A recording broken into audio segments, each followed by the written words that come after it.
Basic anime templates in Clip Studio. So, sa tutorial na to, papakita ko kung paano gumawa ng templates. Based sa mga nakita kong mga anime production, may kanya-kanya silang templates. So, meron din akong ginagamit na templates sa mga project ko, no? Using, pag gumagamit sila ng Clip Studio. So, papakita ko muna yung gamit ko. So, ito yung ginagamit kong templates na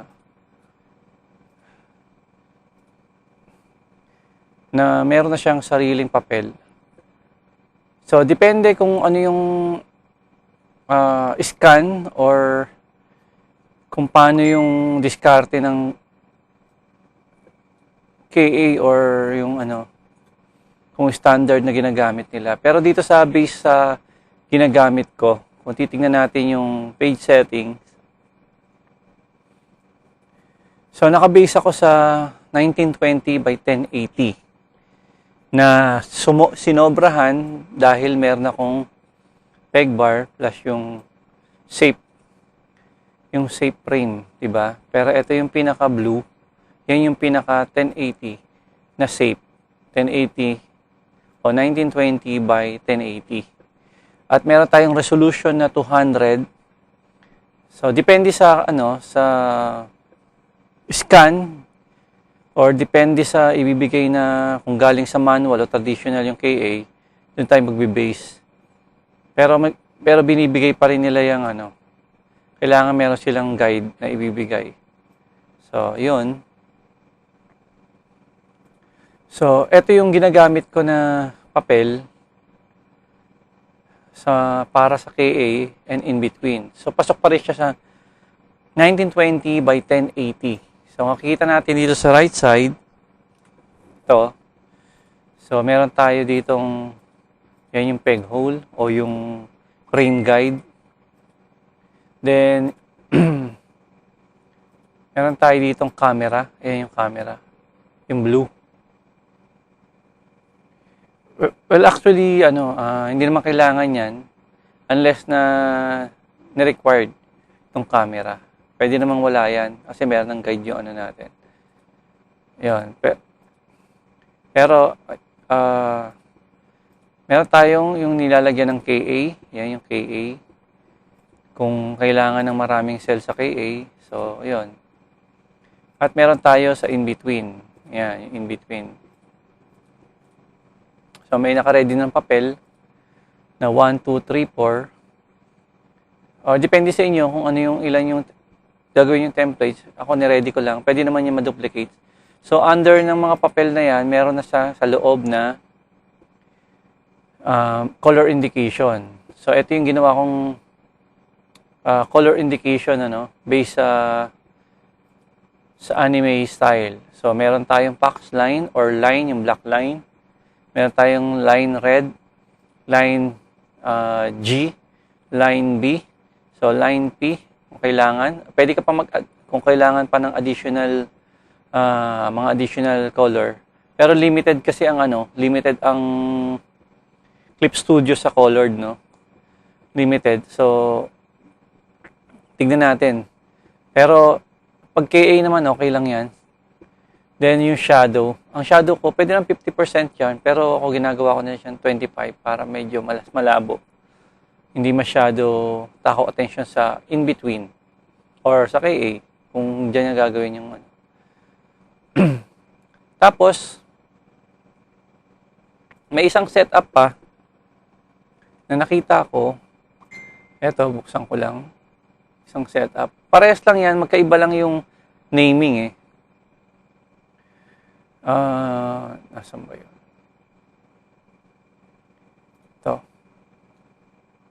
Ito. May pa, burahin ko lang muna yung laman. So, ito may peg bar. Ito lang yung kanila. Simple lang. Peg hole. Then, burahin lang natin yung mga laman. Then, ganito lang ang nila. A-cell, tapos, yan, may paper. Pares din naman, kaso, iba yun dito nila Sinimplihan na lang yung K, R, red, blue, green, tapos instruction siguro to. Then yung shadow markup nila na 50. May ganito, depende ha. So halos parehas lang. Kung kabisado mo naman yung Clip Studio, yung mga tools niya, so hindi ka na malilito dahil parehas lang naman siya. So sa animation paper, so Acel meron siyang 5 papel na template sa template. So dito naman sa ginawa ko, so okay lang. Ayan. So ito yung pagkakaiba eh. Yung sa akin kasi iba yung naming ko. Line R, line G, line B.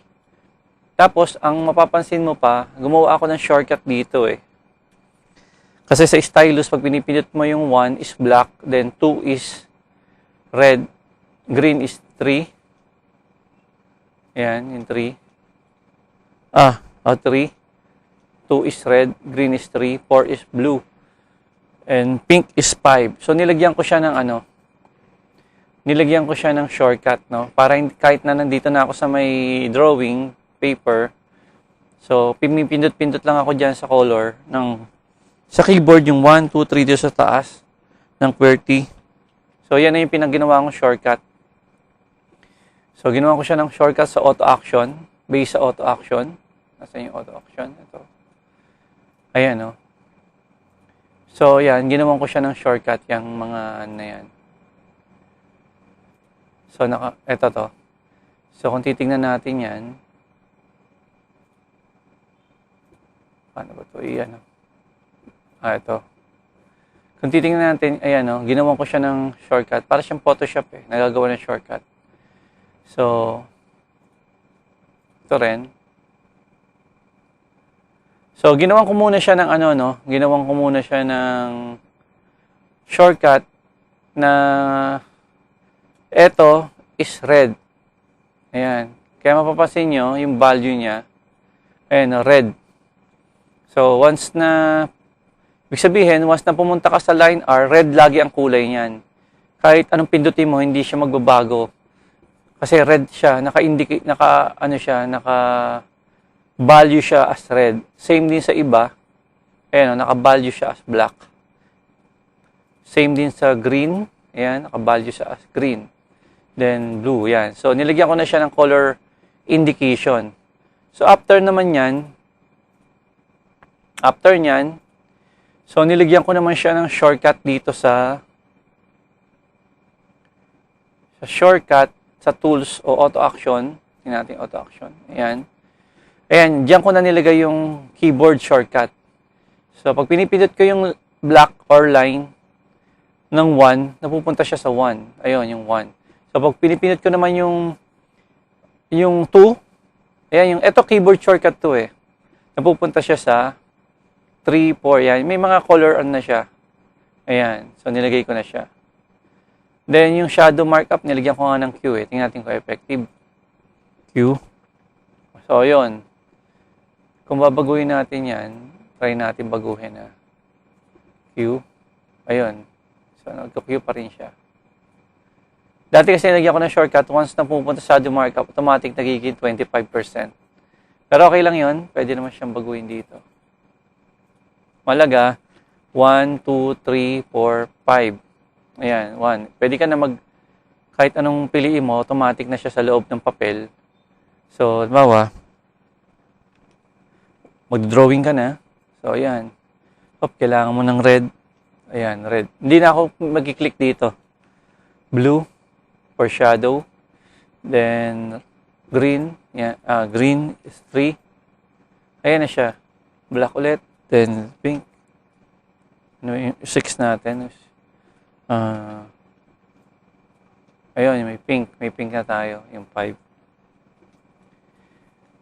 So, yan yung yan yung dito natin burahin. So, automatic, na sa isang papel, meron siyang mga color. Hindi pwedeng pagsama-samahin mo kasi yan dito sa isang layer.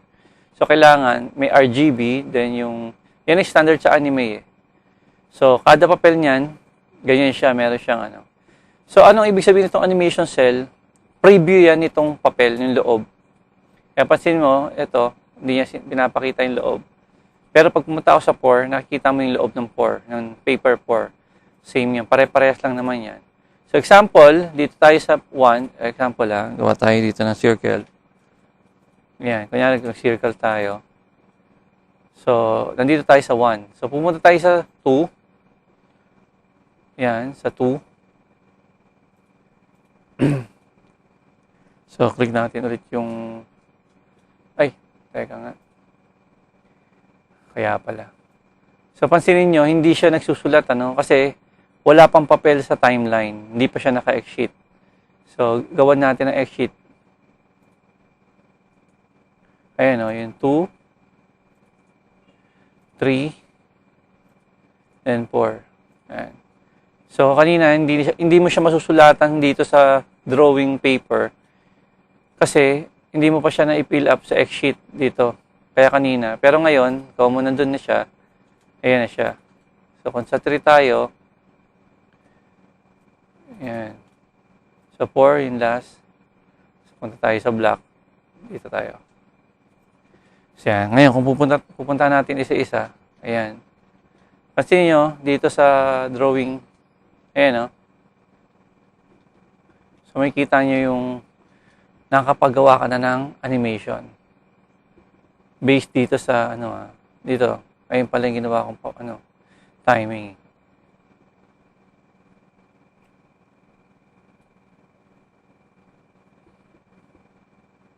So, gumawa ko ng timing doon sa sa may in-between, sa in-between. So, yan yung isang templates, no, na nagawa natin. So, papakita ko ngayon kung paano gumawa ng basic templates.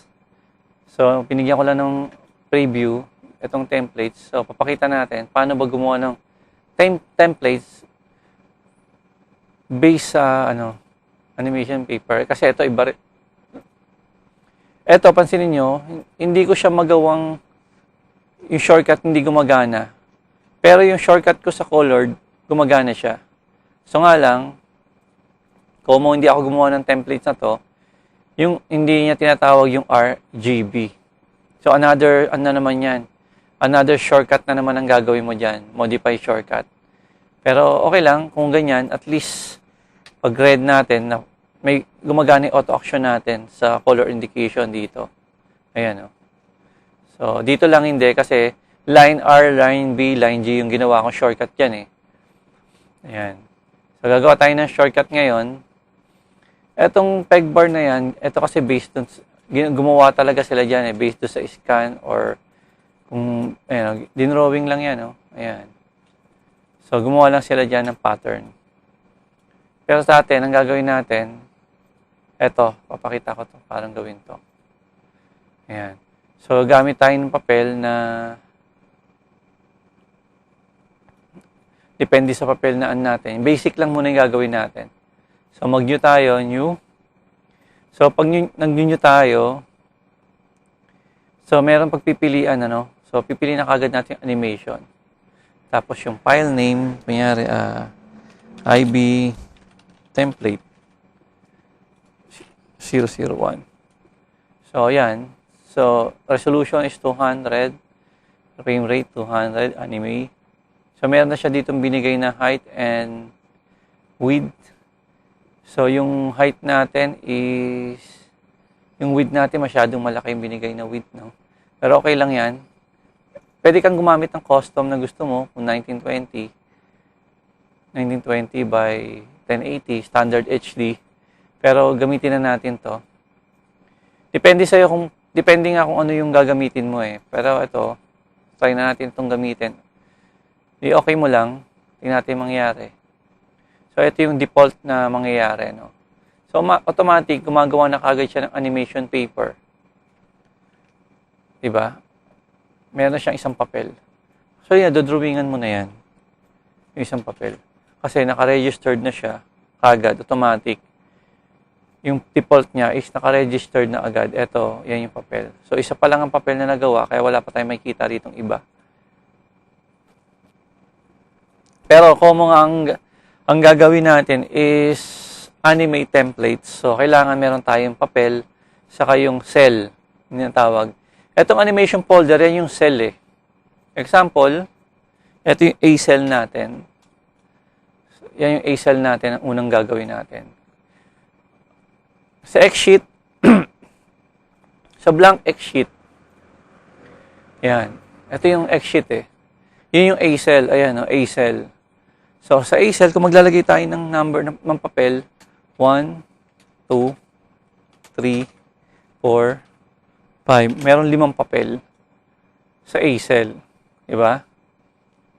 So, under A cell, may isang papel ka na, yan na yung drawing. So, isang drawing na yan. So, marami nang pwedeng mangyari dyan sa drawing.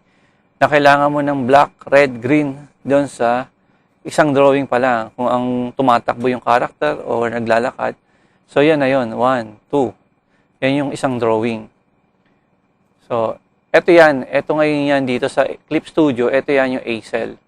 So, under A cell, meron pa tayo isang papel. So, etong papel na to, hindi siya pwedeng raster kasi yan eh. May dalawa tayong klase ng layer ng papel. Ang vector, pansin nyo, ang vector yung parang meron siyang 3D icon. So, sa in-between or sa anime, ang ginagamit is vector. Etong raster, ginagamit lang siyang pang-fill. Papansin nyo, itong fill, ito yung fill. Ayan, iyan na natin. Gumagana siya sa raster. Pero pagdating sa, ito tulad yan, nakita nyo naka-ano siya, no? Kasi hindi pa siya naka-registered. So, register natin. Ayun, may 2 na tayo doon. So, naka-vector tayo dito sa isang number 2, no, na papel. Kumbaga, ito yan, yung 2. Siya yun. So, dito, mapapansin nyo, dito sa sa raster, ito yung raster, ayan, raster and vector. So, raster yung default, vector yung ginawa natin. Sa raster, gumagana yung fill. Pero mapapansin nyo sa vector, hindi siya gumagana. So, yan ang isang technical ng raster and vector. So, hindi mo pwedeng gamitin yung fill o yung bucket tool sa vector. So, pang ano lang siya. Yung fill, pang raster o color markup. So, pero yung pencil naman, gumagana naman parehas yan sa pencil. Wala tayong problema dyan sa pencil. Gumagana yan. Ayan. So, wala tayong problema dyan. Kaya ang gagamitin natin ngayon sa line art is dapat vector. So, hindi siya dapat raster. So, makikita natin mamaya kung ano magiging purpose ng raster na layer. So, sa ngayon, hindi natin gagamitin ngayon yung raster. So, buburahin muna natin. Ang may iwan is yung vector. Pero, kailangan natin, based sa pinakita ko kanina or sa template ng iba, kailangan meron kang, iba naka-folder, pero, kailangan kada papel mo is may layer ng black, red, green, blue, or RGB plus yung shadow markup. So, ang technical dito, under A cell, so gagawa ka ng papel, actually papel na yan, pero technicality, gagawa ka ng folder as papel. Ayan. So, rename lang natin siya ng isang folder para, pansin nyo, ito, nagkaroon na siya ulit ng 1. Tapos, etong papel na to, lalagyan mo ngayon siya ng layer based sa color indication. So, ano yun? Burahin natin to. Ayan, pansin nyo, nawala yung papel dito kasi binura ko. Ngayon, yung papel na isa, yung folder, under A cell, ito na nga siya, A cell, may isang papel tayo doon sa kadalawa, pero yung to binura ko kanina, ayan, kaya nawala eh. Oh. Naka-register siya sa timesheet, pero wala pa siyang papel sa layer. So, meron tayong sa papel sa layer, pero wala siyang laman, blanco siya. So, vector ang gagawin natin. So, lalagyan natin siya ng black. So, i-rename natin siya. Gagawin natin siyang black, pero may blue. Kaya, pansinin nyo, kung may blue na rito sa template nila, hindi na ginamit yung blue. K ang ginamit. Diba? K. Hindi ko alam kung ano yung K sa kanila eh. Pero tayo, gagawin natin is, line, kasi L eh. So, line. Basic to kasi yung ginawa kong templates dito. Kasi yung ginawa kong templates. Line L lang L. Line. Mahaba yung ano. Pero tayo, kung mga papadaliin na natin, basic. So, L na yung gagamitin natin. L. So, etong L na to, gagamitin lang natin siya for block. Wala na tayo ibang paggagamitin dyan for block. So, mapapansin nyo, kahit ano pwede ko maisulat dito lang sa layer na to. Which is dun sa isang pinakita ko kanina, kahit anong ilagay mo na color dyan, kahit pag-blue ka rito, automatic black siya. So, paano natin ilalak ngayon yung black dito sa papel? So, meron tayo dito sa taas na change color layer. So, pwede natin palitan ngayon yan ng black. Ayan, diba? Maraming option. So, doon tayo sa palette. May black. Ayun, black. So, naka-black na siya. Tingnan natin muna kung effective. So, mag-red tayo. Ayun. Lalakayan ko muna yung pencil ko para kita natin. So, kahit na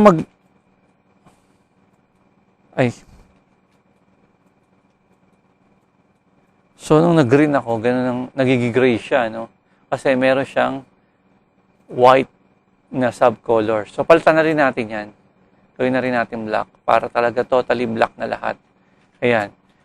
So, nasa black ako, kahit anong gawin kong color, actually, naka-green na nga to Kahit i-red mo pa yan, automatic yan, nakalak na sa black. Nakalak na siya sa black. So, once na napunta ka dyan, automatic, magbablock na yung color mo. Okay?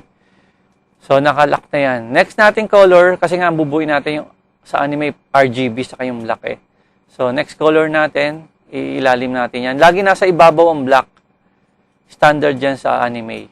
Nasa ibabaw lagi yung black line.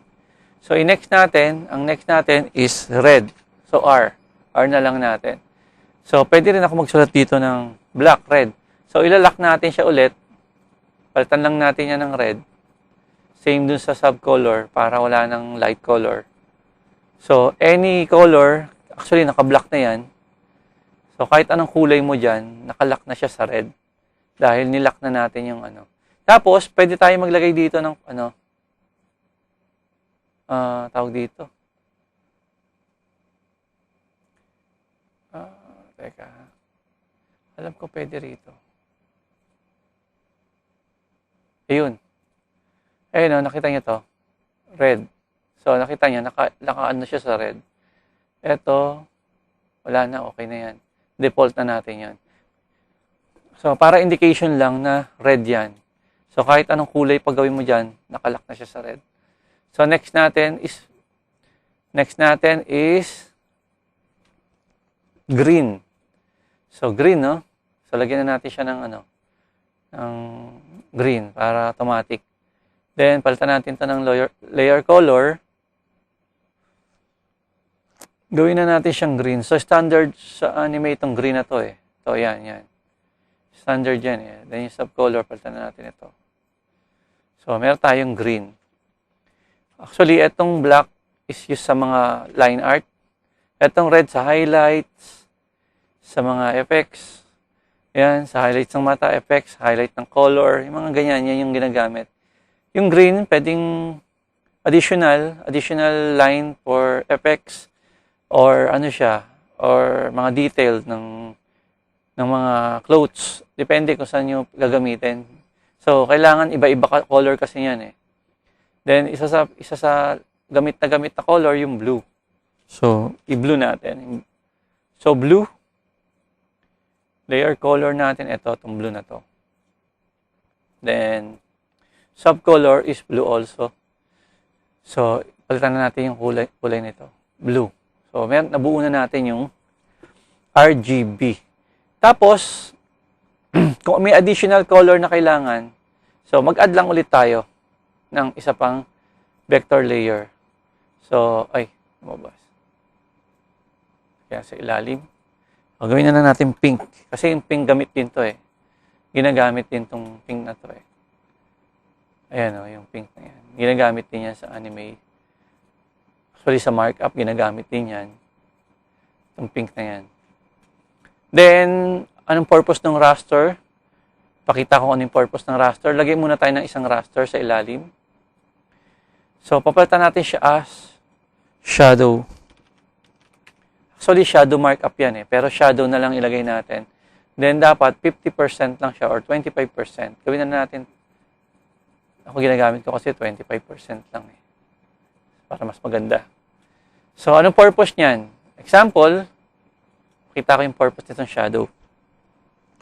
So, punta tayo sa circle. Ayan, circle ako, no? Naka-black ako. Circle. Ayan. So, naka-circle ako, no? So, kukulayan ko siya. Pansinin nyo, kung doon ako magkukulay sa layer niya, hindi pwede. Oh. So, bababa ka ngayon sa ilalim para kulayan ko siya.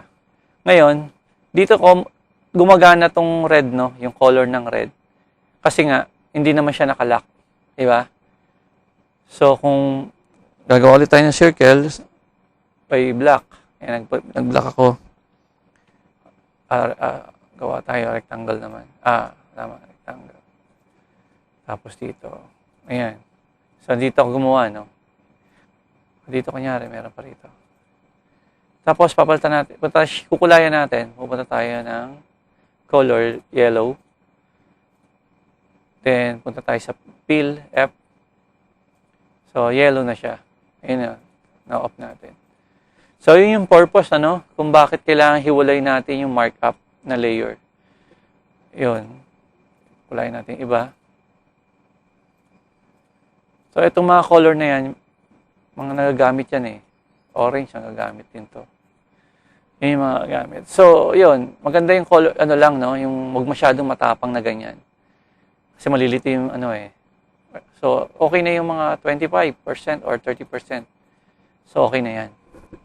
So nakabuo ngayon tayo ng isang papel. So, nabuo natin under A cell, ayan, meron na tayong isang papel. Ayun, isang papel. Wala pa tayong pangalawang papel. Ngayon, buburahin ko lang to. Kasi gagawa tayong panibagong papel. So, nakabuo na tayo ng isang papel na pwede nating magamit. At naka-register na rin siya dito sa timeline. Ayan, no? Naka-register na rin siya. So, gagawa ngayon tayo ng panibagong papel. So, paano yun? Duplicate lang natin. Ayan, duplicate nyo lang. Automatic nag-2. Kung mapapansin nyo rito sa papel, kung nga naka-register na yung papel natin kanina, nilagyan niya na kagad ng 2. So, wala pa tayong 3. So, kung gagawa tayo dito ng 3, duplicate, 3, damihan na natin. Ilan ba yung kailangan natin dito? 5.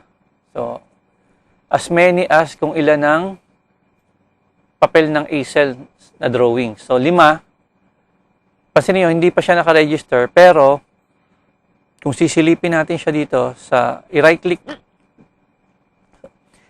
nyo to, then, ayan, may papel na siya. Mare-register nyo na kagad yung mga papel. So, easy. So, meron tayong papel for A-cell.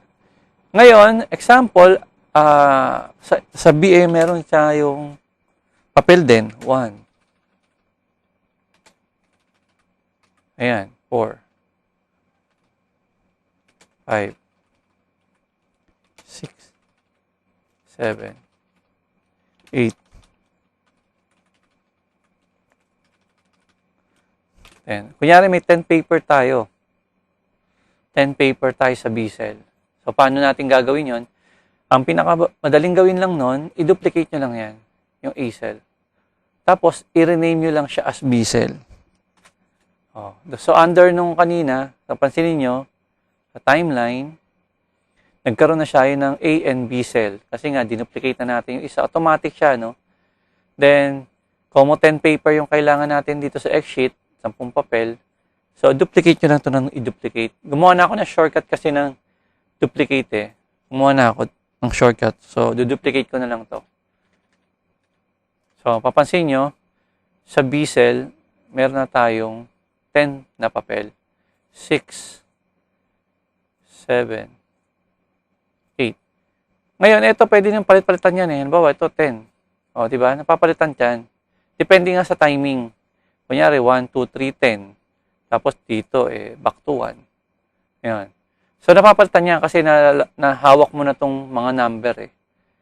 So, basta ang mahalaga, meron kang 9 na papel. Kunyari, dito 10. So, ganyan kunyari yung timing niya. So, nauusog din yan. Depende. Kunyari, held yan. Nag-held dito. Nausog. So, kunyari, ang timing niya, ganyan. So, nadadrag siya, no? So, nadadrag niya yung drawings. Ito na yung pagpipill up ng X-sheet dito sa timesheets. Pero kung matagal yung magagagawa yan, pwede naman dito nyo gawin based to sa isang tutorial ko na dito nakapill up yung X-sheet, then tinransfer o in-import yung X-sheet dito sa Clip Studio. Pero kung dito kayo magpipill up, ito yung way na pag-pill up. Ayan. O kunyari yan, i-split mo yung, kunyari, nag-held yan.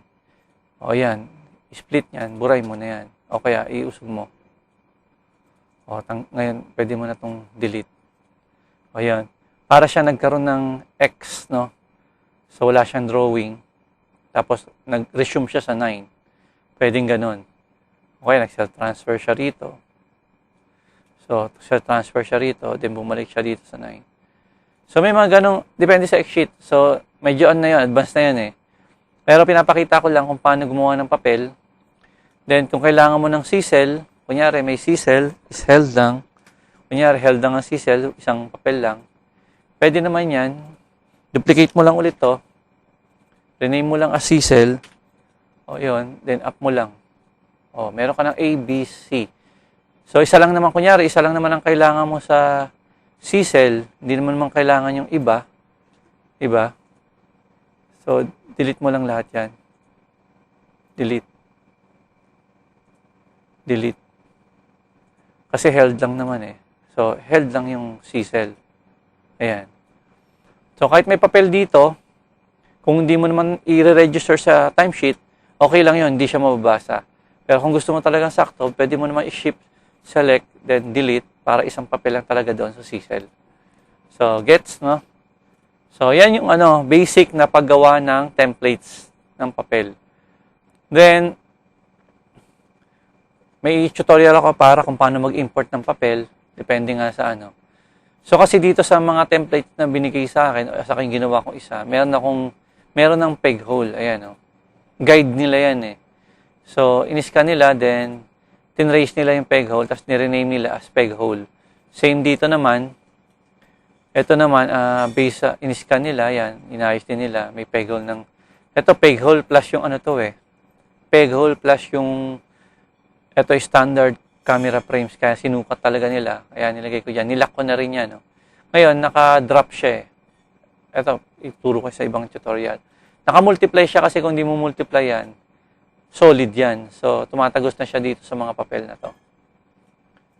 So, yan. So, nakagawa na tayo ng templates. Ganyan yung paggawa ng templates. So, madali lang siya. Kaya kailangan matutunan to kasi, syempre, yung troubleshooting sa pag-a-IB o pag-a-animate, so kailangan matutunan mo yung itong basic na to eh. Nasa isang papel, may mga papel, may mga layer, then ito yung cell. So, kung maraming cell yan, duplicate ka lang ng duplicate. So, yun. So, okay. So, yan yung basic.